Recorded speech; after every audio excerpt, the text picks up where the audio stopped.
আষাঢ় মাসে সূর্য দিগন্তে উদিত হয় এবং একটি বিশেষ বায়ুমণ্ডল সমগ্র ভারতবর্ষে অনুরণিত হয়। এই দিনটি অন্য দিনের মতো না। এটি গুরু পূর্ণিমা। পূর্ণিমার দিনটি আধ্যাত্মিক গুরুদের, ঋষিদের এবং বিশেষ করে ব্যাসকে উৎসর্গ করা হয়, যিনি ব্যাসদেব নামে পরিচিত, বেদের সংকলক এবং মহাভারতের লেখ। কথিত আছে যে তিনি না থাকলে সহস্রাব্দ ধরে মুখে মুখে প্রেরিত বৈদিক স্তোত্রগুলি বাতাস দ্বারা বাহিত বীজের মতো ছড়িয়ে পড়ত। কিন্তু ব্যাস তার দৃষ্টি এবং শৃঙ্খলার মাধ্যমে তাদের একত্রিত করেছিলেন, তাদের আদেশ দিয়েছিলেন এবং ধর্মের সারমর্মকে বিশ্বে প্রেরণ করেছিলেন। এই দিনটি তাই ক্যালেন্ডারে একটি তারিখের চেয়েও বেশি। এটি স্বর্গ এবং পৃথিবীর মধ্যে, মানুষ এবং ঐশ্বরিকের মধ্যে, জ্ঞানীদের স্মৃতি এবং শিষ্যদের ভবিষ্যতের মধ্যে একটি সংযোগস্থল। গুরু পূর্ণিমা আমাদের মনে করিয়ে দেয় যে পথপ্রদর্শক ছাড়া আত্মা অন্ধ থাকে, সংসারে বিচরণ করে। পথপ্রদর্শকের সাথে জ্ঞানের আলো অজ্ঞতার অন্ধকারকে ভেদ করে। মন্দির, বাড়ি এবং আশ্রমে আমরা বিশ্বস্ত প্রস্তুত নৈবেদ্য দেখতে পাই। ফল, ফুল, ধূপ, ঘি, কিন্তু সাধারণ শাকসবজি তাদের সমৃদ্ধির জন্য নয়, তাদের বিশুদ্ধতার জন্য বেছে নেওয়া হয়েছে। কারণ ঐতিহ্য অনুসারে আন্তরিক হৃদয়ে যা নিবেদন করা হয় তা পবিত্র হয় এবং যা পবিত্র করা হয় তা আশীর্বাদের উৎস হয়ে ওঠে। যারা যজ্ঞের অবশিষ্টাংশ খায় তারা সমস্ত পাপ থেকে মুক্তি পায়, কিন্তু যারা নিজের আনন্দের জন্য রান্না করে তারা কেবল পাপ খায়।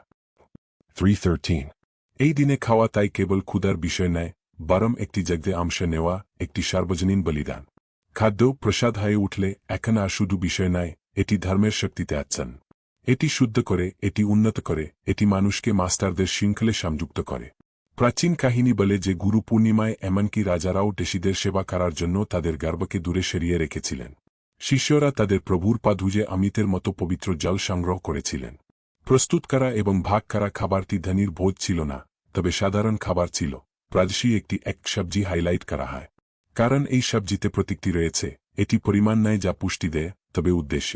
এই বছর আবার পরিবারগুলি এই আচারের দিকে ঝুঁকছে। গুরু পূর্ণিমার সকালে একটি বিশেষ সবজি খাওয়া।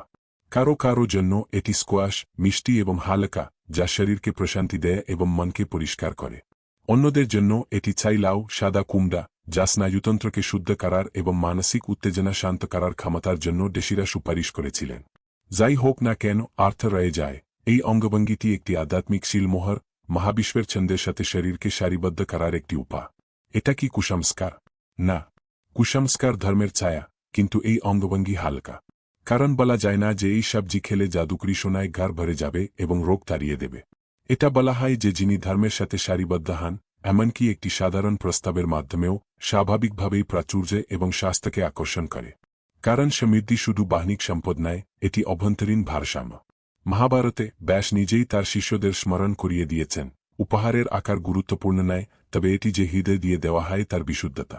সুতরাং এই দিনে এই সবজি খাওয়ার মানে যান্ত্রিক আচার অনুসরণ করা নয়, বরং একটি প্রতিশ্রুতি পুনর্নবীকরণ করা, ধর্ম অনুসারে জীবনযাপন করা, গুরুকে সম্মান করা এবং সাধারণ খাবারের মধ্যেও ঈশ্বরের উপস্থিতি স্বীকার করা। এই আচারের মাধ্যমে একটি অদৃশ্য সুতো মানুষকে মহাজাগতিকতার সাথে সংযুক্ত করে। পূর্ণিমা রাতকে আলোকিত করে যেমন মাস্টার ছাত্রকে আলোকিত করেন। ভাগ করা সবজিটি একটি অনুস্মারক হয়ে ওঠে যে এমনকি দৈনন্দিন জীবনের নম্রতার মধ্যেও অনন্তকালের দরজা রয়েছে। তাই নিজেকে এই প্রশ্নটি করুন, আপনি যখন খাচ্ছেন, আপনি কি তা করেন শুধুমাত্র আপনার শরীরকে পুষ্ট করার জন্য, নাকি আপনার আত্মাকে উন্নত করার জন্য? আপনি যখন একটি খাবার বাছাই করেন, আপনি কি শুধুমাত্র এর স্বাদগুলি দেখতে পান, নাকি আপনি এটি বহন করে এমন শক্তি অনুভব করেন? যদি এই পবিত্র দিনে আপনি একটি সাধারণ খাবারকে একটি নৈবেদ্যতে রূপান্তর করতে পারেন, তবে এটি কি ইতিমধ্যে মুক্তির দিকে একটি পদক্ষেপ হবে না? গুরু পূর্ণিমার সকালের নিস্তব্ধতায়, যখন পূর্ণিমার আলো ধীরে ধীরে সূর্যের তেজপাতে সরে যায়, তখন তৈরি খাবার ভিন্ন মাত্রা নেয়। এখন আর শুধু শস্য, শাকসবজি এবং বাটিতে সাজানো ফল না। এটি একটি নীরব মন্ত্র, একটি জীবন্ত নৈবেদ্য, মহাবিশ্বের একটি আজনা হয়ে ওঠে। প্রাচীন শিক্ষাগুলি চমকপ্রদ স্পষ্টতার সাথে এটি ঘোষণা করেছে, অন্নম ব্রহ্ম, খাদ্য ব্রাহ্মণ। এটি ঐশ্বরিক থেকে পৃথক নয়, এটি তার একটি রূপ। আপনি যখন আপনার আঙ্গুলের মধ্যে একটি বীজ ধরেন, আপনি কি দেখতে পান যে এটি ইতিমধ্যে একটি গাছ রয়েছে? আর সেই গাছের মধ্যেই একটা আস্ত বন। আর সেই বনের মধ্যেই বৃষ্টি, বাতাস, মাটি, নক্ষত্ররা ঋতুচক্রকে পথ দেখিয়েছে। একটি বীজ কখনো ছোট হয় না, এটি একটি জ্ঞানীভূত মহাজীবন। উপনিষদ আমাদের স্মরণ করিয়ে দেয়, আপনি যা খাচ্ছেন তা কেবল বিষয় নয়, এটি বিশ্বের পদার্থ। অন্নম ব্রহ্ম। ঋষিরা খাদ্যকে নিছক জ্বালানি হিসেবে দেখেননি, বরং একটি সুতো হিসেবে দেখেছেন যা সমস্ত প্রাণীকে সংযুক্ত করে। প্রতিটি শাকসবজিতে, প্রতিটি ধানের শীষে তারা মহাবিশ্বের নিঃশ্বাস উপলব্ধি করেছে। সূর্য যে উদ্ভিদকে পুষ্ট করেছে, যে জল এটিকে জল দিয়েছে, যে পৃথিবী এটিকে সমর্থন করেছে, যে বাতাস তার পাতাকে আদর করেছে। এই সব যখন আপনি খাবেন, আপনি প্রবেশ করে। এইভাবে খাদ্য সেই স্থান হয়ে ওঠে যেখানে সমগ্র মহাবিশ্ব আপনার মধ্যে নিজেকে নিবেদন করে, যেখানে আপনার নিঃশ্বাসে ব্রহ্ম রূপ নেয়। আপনি কি কখনো এক সবজিতে সমগ্র মহাবিশ্বের প্রতিফলন দেখেছেন? আপনি যখন একটি স্কোয়াশ কাটবেন, আপনি কি তার সুবাসে অতীতের বৃষ্টি, দূরবর্তী নদী, জ্বলন্ত সূর্যের স্মৃতি শুনতে পাবেন? আপনি যখন খাচ্ছেন, আপনি কি চিনতে পারেন যে আপনি শুধুমাত্র আপনার শরীরকে পুষ্টি দিচ্ছেন না, কিন্তু আপনার আত্মাকে সকলের সাথে এর সংযোগ মনে রাখার অনুমতি দিচ্ছেন? ঋষিরা বলেছেন, মন দিয়ে খাওয়া মানেই দান। প্রতিটি কামড়ের জন্য একটি নীরব প্রার্থনা হতে পারে, আমি জীবন পেয়েছি, আমি আমার মধ্যে ব্রহ্মকে স্বাগত জানাই। বিপরীতভাবে মননশীলতা ছাড়া খাওয়া কৃতজ্ঞতা ছাড়াই মহাবিশ্বকে গ্রাস করছে এবং এইভাবে নিজেকে এর উৎস থেকে বিচ্ছিন্ন করছে। এই কারণেই ভগবদ্গীতা এত জোরদার, খাবার যখন নিবেদন করা হয়, পবিত্র করা হয়, সম্মান করা হয়, তখন তা বিশুদ্ধ হয়। গুরু পূর্ণিমার এই দিনে বেছে নেওয়া সবজিটি, যতই সহজ মনে হোক না কেন, একটি চাবিকাঠি হয়ে ওঠে। এটি একটি বাহ্যিক তাবিজ নয়, তবে একটি অভ্যন্তরীণ অনুস্মারক। আপনার স্বাস্থ্য কেবল একটি রাসায়নিক ভারসাম্য নয়, এটি একটি মহাজাগতিক সাদৃশ্য। আপনার সমৃদ্ধি কেবল সম্পদের সঞ্চয় নয়, এটি জীবনের প্রবাহের অনুরণন। এই সবজি খাওয়া বিশ্বজগৎকে বলছে, আমি আপনার আদেশে অংশগ্রহণ করি, আমি ধর্মের ছন্দে প্রবেশ করি। পুরাণ আমাদের বলে যে এমনকি দেবতারাও নৈবেদ্য খাওয়ান। তারা বিলাসবহুল খাবার দাবি করে না, তবে উদ্দেশ্যের বিশুদ্ধতা চায়। যে ব্যক্তি ভক্তি সহকারে একটি পাতা, একটি ফুল, একটি ফল, এমনকি জল দেয়, আমি তা গ্রহণ করি। গীতায় কৃষ্ণ বলেছেন, নাই, দুই ছা। সুতরাং একটি পবিত্র দিনে নিবেদিত একটি সবজির সরলতা বিশ্বাস ছাড়া রান্না করা সমস্ত সম্পদের চেয়ে বেশি শক্তি রাখে। খাদ্যের রহস্য এখানেই নিহিত। আপনি যাকে সাধারণ বলে বিশ্বাস করেন তার মধ্যেই নিহিত রয়েছে মহাজগতের সাথে আপনার সংযোগের রহস্য। আধুনিক বিশ্ব খাদ্যের ক্যালোরি, পুষ্টি, ভিটামিন দেখতে শিখেছে, কিন্তু উপনিষদ এতে একটি সূক্ষ্ম আলো দেখেছিল, কোপ্রাণ যা শুধু শরীরই নয়, মন ও আত্মাকেও পুষ্ট করে। আপনি কি কখনো চিনতে পেরেছেন যে আপনি যা খান তা আপনি হয়ে ওঠেন? যে আপনার রক্ত, আপনার ত্বক, আপনার চিন্তাই খাদ্য দ্বারা আকৃতি হয়? বীজটি যদি ঐশ্বরিক হয়, তবে তুমিও এই বীজের ফল বলে তুমিও ঐশ্বরিক বলা কি ঠিক না? আপনার সামনে রাখা এই গুরু পূর্ণিমার সবজিটি আরও একবার দেখুন। এটি একটি বস্তু নয়, এটি একটি প্রস্তাব, একটি শিক্ষা, একটি উদ্ঘাটন। আপনি যদি এটি মন দিয়ে খান তবে আপনি কেবল খাবার খাচ্ছেন না, আপনি মহাজাগতিক আদেশ থেকে উদ্ভূত সমৃদ্ধি স্বাগত জানাচ্ছেন। আপনি স্বাস্থ্য পান করছেন যা ধর্মের সাথে সাদৃশ্য থেকে আসে। তাই নিজেকে জিজ্ঞাসা করুন, আপনি কি আপনার প্লেটে ব্রাহ্মণ দেখতে প্রস্তুত? আপনি কি চিনতে প্রস্তুত যে প্রতিটি কামড় একটি পবিত্র কাজ? কারণ যদি অন্নম ব্রহ্ম, তাই এই দিন খাওয়া একটি প্রয়োজন নয়, কিন্তু একটি দান, মহাবিশ্বের সাথে একটি আলাপচারিতা। গুরু পূর্ণিমার কেন্দ্রে একটি নীরবতা রয়েছে যা শুধুমাত্র অনুষ্ঠানগুলি পূরণ করতে পারে না। এটি গুরু এবং শিষ্যের মধ্যে অদৃশ্য বন্ধনের নীরবতা। শিক্ষক এবং ছাত্র সহস্রাব্দ ধরে ভারত এই শব্দটি একটি পবিত্র নিঃশ্বাসের মতো পুনরাবৃত্তি করেছে। শিক্ষক, যিনি অন্ধকার দূর করেন। তার হাত দ্বারা নয়, তার কণ্ঠস্বর দ্বারা নয়, আলোর দ্বারা তিনি মূর্ত করেন। মুন্ডক উপনিষদ এটিকে একটি স্পষ্টতার সাথে বলে যা সময় অতিক্রম করে। নম্রতা, সেবা এবং আন্তরিক অনুসন্ধানের সাথে একজন উপলব্ধিকৃত মাস্টারের কাছে যান এবং তিনি আপনাকে সত্য শিক্ষা দেবেন। শিষ্য, যখন সে গুরুর পায়ের কাছে বসে, সাহায্য উত্তর খোঁজে না। সে একটা আয়না খুঁজছে, একটি প্রতিফলন যা তাকে প্রকাশ করে যা তিনি সর্বদা জানেন, কিন্তু ভুলে গেছেন। মাস্টার কিছুই যোগ করেন না, তিনি প্রকাশ করেন। গুরু হুকুম করেন না, তিনি জাগিয়ে দেন। এই কারণেই এই পবিত্র দিনে, এমনকি একটি সাধারণ সবজি খাওয়ার কাজটি একটি অভ্যন্তরীণ মাত্রা গ্রহণ করে। দেহের জন্য আপনি প্রতিদিন যা পুষ্ট করেন, সেই যন্ত্র যা মাস্টার শুদ্ধ করতে চান যাতে আত্মা নিজেকে প্রকাশ করতে পারে। এই সবজি খাওয়া কুসংস্কার না, এটি আপনার মধ্যে বসবাসকারী মাস্টারের কাছে একটি নীরব নৈবেদ্য। এটি এমন একটি কাজ যা বলে, আমি এই মন্দিরের যত্ন নিই যেখানে চিরন্তন শিক্ষা রয়েছে। কারণ শিষ্য যদি নিজের শরীরের যত্ন না নেয়, তার মন অস্থির হয়, তাহলে সে কিভাবে সত্যের সূক্ষ্ম শিক্ষা পাবে? খাদ্য এইভাবে গুরুর সেবা হয়ে ওঠে। এমনকি যখন তিনি আপনার পাশে দৃশ্যমান না হন, তখন আপনি নিজের প্রতি করা প্রতিটি সচেতন অঙ্গভঙ্গিতে তিনি সম্মানিত হন। আপনি কি কখনো অনুভব করেছেন যে আপনার নিজের শরীর একটি পবিত্র বাসস্থান? যে আপনার নিঃশ্বাসগুলি প্রার্থনা, আপনার হৃদয় একটি বেদী, যে আপনার চিন্তাগুলি আত্মার পায়ে স্থাপিত নৈবেদ্য? আজ যখন আপনি মন দিয়ে খান, তখন আপনি কেবল আপনার ক্ষুধাই মেটান না, আপনি আপনার মধ্যে থাকা শিশুকে পুষ্ট করেন, যিনি আলোর দিকে হাঁটেন, এবং আপনি সেই অভ্যন্তরীণ শিক্ষককে সম্মান করেন যিনি সারা জীবন আপনার সাথে ছিলেন। প্রাচীন আশ্রমে শিষ্যরা নিজেদের খাওয়ার আগে গুরুদের কাছে খাবার পরিবেশন করতেন। এটি একটি প্রোটোকল ছিল না, কিন্তু একটি অভ্যন্তরীণ শৃঙ্খলা ছিল। আগে পরিবেশন করুন, তারপর গ্রহণ করুন। আজও এই ভঙ্গিটি খাবারের নৈবেদ্যটিকে আছে প্রসাদ গুরু খায়, আর যা থাকে তা শিষ্যের জন্য আশীর্বাদ হয়ে ওঠে। কিন্তু আপনি যদি গভীরভাবে তাকান, এটা কি আধ্যাত্মিক শিক্ষা নয়? গুরু বিশুদ্ধ সারাংশ খাওয়ান এবং শিষ্য যা অবশিষ্ট থাকে তার অনুগ্রহ পান। এইভাবে পথটি কাজ করে। গুরু যা মূর্ত করেন, তিনি সর্বদা তার ছাত্রের জন্য একটি ট্রেস রেখে যান। গুরু পূর্ণিমা আমাদের মনে করিয়ে দেয় যে প্রকৃত গুরু সর্বদা বাহ্যিক নন। শিষ্য সময়ের সাথে সাথে আন্তরিকভাবে আবিষ্কার করে যে বাইরের গুরু সর্বদা ভিতরের গুরুকে নির্দেশ করে। যিনি আপনার নির্বতায় বাস করেন, যিনি বিচার না করে পর্যবেক্ষণ করেন, যিনি ইতিমধ্যেই পথ জানেন। এই মাস্টার শব্দের সাথে কথা বলেন না, তবে আপনি যে পছন্দগুলি জানেন তার প্রমাণ সহ অভ্যন্তরীণ আলোর সাথে যা আপনি ধর্মের কাছে গেলে কম্পন অনুভব করেন।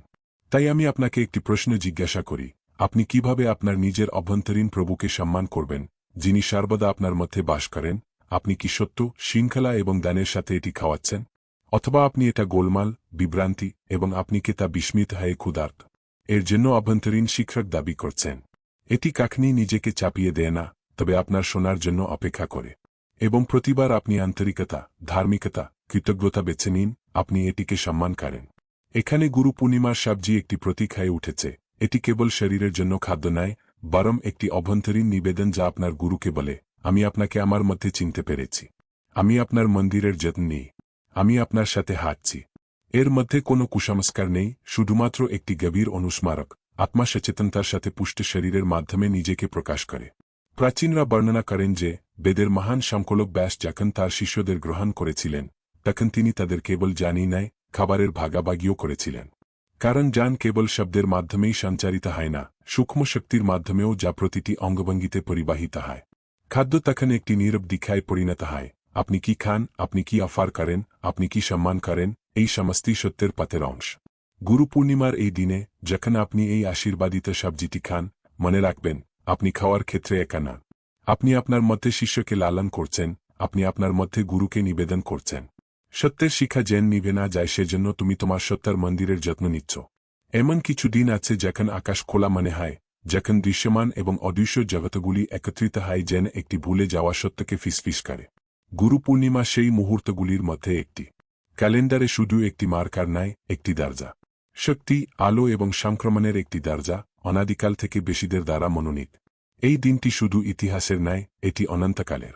কারণ এটি ব্যাসের সাথে যুক্ত, জ্ঞানের সাগর যিনি বেদ সংগ্রহ করেছিলেন এবং বিশ্বকে ভগবদ্গীতা দিয়েছেন, তবে শিবের সাথেও আদি গুরু, যিনি প্রথম গুরু, যিনি দেশীদের কাছে যোগ এবং চেতনার বিজ্ঞান প্রেরণ করেছিলেন। আপনি যখন গুরু পূর্ণিমার কথা ভাবেন, তখন ব্যাস থেকে পতঞ্জলি, যাজ্ঞবল্ক্য থেকে উপনিষদের মহান ঋষিদের এই আলোকিত প্রাণীদের অবারিত শৃঙ্খল কল্পনা করুন। সবই ছিল অগ্নিশিখা যা একে একে মানবতার পথকে আলোকিত করে। তাদের শ্বাস আজও চলছে এবং এই বংশের মাধ্যমেই এই দিনটি তার পূর্ণ শক্তি গ্রহণ করে। গুরু পূর্ণিমার আশীর্বাদ একটি হিমায়িত উত্তরাধিকার নয়, এটি একটি জীবন্ত শক্তি যা আপনার হৃদয়ে উদ্ভাসিত হয় যখন আপনি নিজেকে শিক্ষার জন্য উন্মুক্ত করেন এবং ধর্মচেতনা বেছে নেন। তাই এই দিনে ভাগ করা একটি সাধারণ সবজিও তুচ্ছ না। এটি একটি বাহন হয়ে ওঠে, অদৃশ্যের বাহক। এটি আপনার দৈনন্দিন অঙ্গভঙ্গিকে মহাজাগতিক আদেশের সাথে সংযুক্ত করে। ধর্মগ্রন্থ আমাদের মনে করিয়ে দেয় যে সরলতা, ভক্তি দ্বারা বসবাস করলে অসীমকে স্পর্শ করার ক্ষমতা রাখে। ভাগবদ্গীতা নিরস্ত্রীকরণ ভদ্রতার সাথে বলে, যে আমাকে ভক্তি সহকারে একটি পাতা, একটি ফুল, একটি ফল বা জল দেয়, আমি তা গ্রহণ করি। বগ্নাই, দুইছর এই আজাতটি একটি উদ্ঘাটন। এটি নৈবেদ্যটির বস্তুগত সম্পদ সম্পর্কে নয়, তবে এটি যে উদ্দেশ্যে দেওয়া হয় সে সম্পর্কে। এইভাবে গুরু পূর্ণিমা উদ্ভিজ একটি জীবন্ত প্রতীকে পরিণত হয়। এটি তার বিরলতার জন্য মূল্যবান নয়, কিন্তু নীরব প্রেমের জন্য যা এটি দেওয়া হয়। এই সচেতনতাই সাধারণকে পবিত্রে রূপান্তরিত করে। যিনি নিজেকে ধর্মের চেতনায় পুষ্ট করেন তিনি কেবল বাহ্যিক সমৃদ্ধি নয়, হৃদয় ও মনের স্বাস্থ্যও আকর্ষণ করেন। প্রকৃত প্রাচুর্য জিনিসপত্র সংগ্রহের মধ্যে নয়, বরং আপনি যা গ্রহণ করেন, আপনি কি সম্মান করেন এবং আপনি কি হয়ে ওঠেন তার মধ্যে সামঞ্জস্যপূর্ণ। ঋষিরা দাবি করেছিলেন যে কৃতজ্ঞ অবস্থায় খাওয়া খাবার দেবতাদের অদৃশ্য আশীর্বাদ বহন করে। এটি কেবল শরীরই নয়, আত্মার সূক্ষ্ম আলোকেও পুষ্ট করে। আপনি কি কখনো এই পার্থক্য অনুভব করেছেন? নির্বোধভাবে খাওয়া পেট ভরে, কিন্তু মন দিয়ে খাওয়া আত্মাকে উন্নত করে। এই কারণেই ব্যাস এবং শিবের সাথে যুক্ত এই বিশেষ দিনটি সবাইকে সরলতাকে অবহেলা না করার কথা মনে করিয়ে দেয়। একটি পাতা, একটি ফুল, এক ফোঁটা জল পরমের সাথে মিলনের চাবিকাঠি হয়ে উঠতে পারে। আধুনিক বিশ্ব প্রায়ই বিশ্বাস করে যে প্রাচুর্য পরিমাপ করা হয় সংখ্যা, সম্পত্তি এবং শক্তিতে। কিন্তু হিন্দু ঐতিহ্য আরেকটি সত্য শিক্ষা দেয়, প্রাচুর্য হল সারিবদ্ধ অবস্থা। আপনি যখন ধর্মে চলেন, মহাবিশ্ব নিজেই আপনার যা প্রয়োজন তা আনতে ষড়যন্ত্র করে। বস্তুগত সমৃদ্ধি তাহলে আধ্যাত্মিক সমৃদ্ধির একটি ছায়া মাত্র। প্রকৃত সম্পদের জন্য অভ্যন্তরীণ স্বাস্থ্য, মনের শান্তি এবং হৃদয়ের স্থিতিশীলতা। গুরু পূর্ণিমার এই দিনে উদ্ভিজ নৈবেদ্য একটি নীরব অনুস্মারক হয়ে ওঠে। আপনি ভক্তির সাথে যা কিছু দেন তা বহুগুণে আপনার কাছে ফিরে আসে। সর্বদা প্রত্যাশিত আকারে নয়, তবে সবচেয়ে ন্যায়সঙ্গত আকারে। ঋষিরা আমাদের শিক্ষা দেন যে কর্মের নিয়মটি সূক্ষ্ম। আন্তরিকতার প্রতিটি কাজ একটি বীজ রোপণ করে এবং প্রতিটি বীজ তার মধ্যে একটি প্রাচুর্যের পুরো ক্ষেত্র বহন করে। তাই নিজেকে এই প্রশ্নটি করুন, আপনি কিভাবে সাধারণকে পবিত্রে রূপান্তরিত করবেন? কিভাবে খাওয়ার সাধারণ অভিনয়ে আপনি অসীমের উপস্থিতি চিনতে পারেন? গুরু পূর্ণিমা একটি অসাধারণ আহ্বান নয়, কিন্তু একটি অনুস্মারক যে আলো ইতিমধ্যেই প্রতিদিনের মধ্যে থাকে। এই শাক, এই খাদ্য, এই নিঃশ্বাস সবই ইতিমধ্যে ব্রহ্ম। আর এটাই অদৃশ্য নেয়ামতের রহস্য। আপনি যদি এই দিনটিকে নম্রতার সাথে গ্রহণ করেন, যদি আপনি ধর্মের চেতনায় একটি কণাও অর্পণ করেন, আপনি এমন একটি প্রাচুর্যের দরজা খুলে দেন যা কিছুই বিরক্ত করতে পারে না। এটি কুসংস্কার নয়, এটি একটি অন্তর্নিহিত বিজ্ঞান, যা ঋষি থেকে ঋষিতে, গুরু থেকে শিষ্যে সঞ্চারিত হয়। শরীর শক্ত হয়, মন পরিষ্কার হয়, হৃদয় হয় বিশাল। এবং এই বিশাল স্থানটিতে সমৃদ্ধি প্রাকৃতিকভাবে প্রবাহিত হয়, একটি নদীর মতো যা হিমালয়ে তার উৎস খুঁজে পা। তাই গুরু পূর্ণিমা একটি শ্রদ্ধার চেয়ে বেশি, এটি একটি দীক্ষা। এটি আপনাকে মনে করিয়ে দেয় যে অসীমতা একটি খাবারের সরলতায়, একটি নৈবেদ্যের বিশুদ্ধতায়, হৃদয়ের কৃতজ্ঞতায় প্রকাশ করা যেতে পারে। যে এটি বোঝে সে আর অভাবকে ভয় পায় না, কারণ সে জানে যে প্রকৃত প্রাচুর্যের জন্ম হয় ভিতর থেকে। এবং যে নিজেকে ধর্মের চেতনায় পুষ্ট করে সে বৃক্ষের মতো হয়ে যায়, মাটিতে শিকড়, কিন্তু আকাশের দিকে উন্মুক্ত।